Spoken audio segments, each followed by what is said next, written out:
So it is frugal feasting on a Monday, using those ingredients that we might have left lying around to create inexpensive but truly delicious and hearty soups today, courtesy of Jason Whitehead, our award-winning cookbook author and culinary consultant, who is proving himself to be a genius when it comes to soups this morning. Now we are making a borscht. A borscht. Where does that come from, Graham? Well, there is a debate raging on at the moment, and I think a couple of cultures wanting to claim it as their own, but it obviously has traditional kind of connections to Russia, to the Ukraine. Polish people now also claiming that it's theirs. There must be something really awesome about this soup that it's making it so coveted. Well, I won't lie. The first time I tried it, it was when I was living in the UK, and it was made for me by my Polish bartender, and it wasn't so great. So this has been adapted. There is no judgment.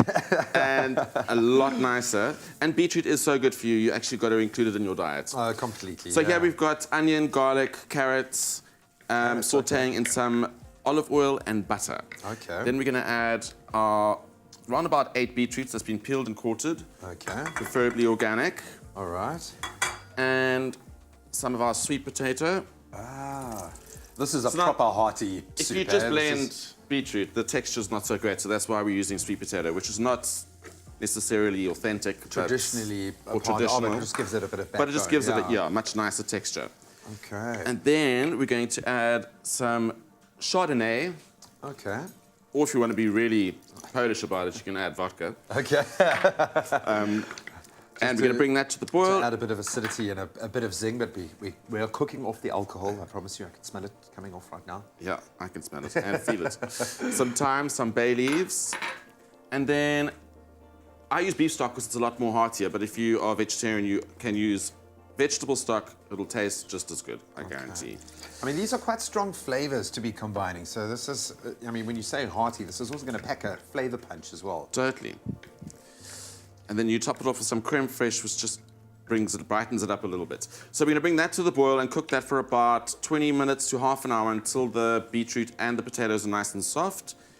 And pop it into a blender, and then you'll end up with something that looks like that. I mean, a work of art, that color. Hey, how's that color? Just pops. That is amazing. And then use a plate that's different color, like black. It'll accentuate it a lot more.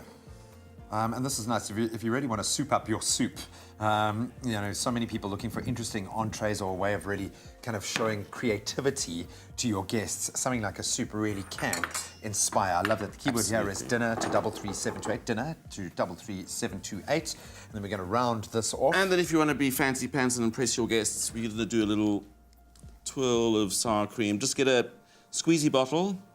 Oh, wow. You go around like so. And then just take a knife and do in opposite directions. So go one that way. Oh, my word. One that way. One that way. Oh, you're giving away some of your trade secrets here, man. It's so easy. Man, that looks spectacular.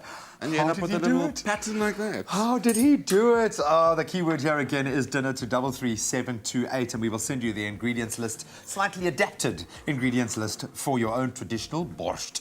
For you. Oh, I don't want to ruin this. Actually, we're going to Instagram this before I take a sip. That's beautiful, man. Oh.